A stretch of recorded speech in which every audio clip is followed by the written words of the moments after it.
So for this particular example, we want to find the 5-number summary, basically, right? Or find the quartiles here.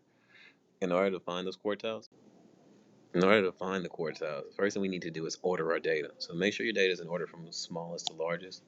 So here we have -11, -6, +7, +7, and 9.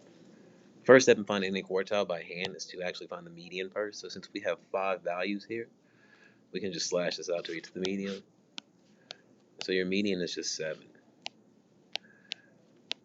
Once you have the median, the next thing you're going to do is you're going to look at how many numbers are on this side of the median and how many are on the other side of the median.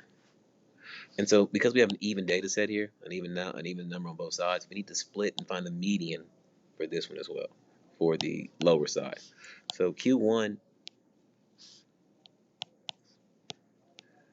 will sit out here, and it'll sit in between these two values, -11 and -6. So we take the average of those two values, so -11 plus a -6 divided by 2. Take the average of those values, and it'll give us the actual median.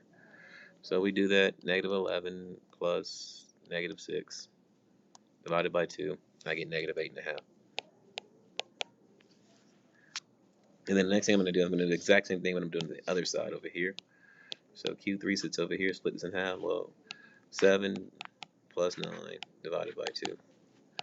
That's 8. That's the third quartile, Q3. And then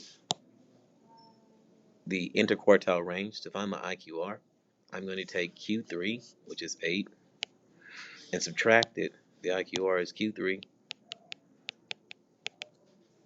equals 8 minus a -8.5. So 8 minus -8.5 is 16.5.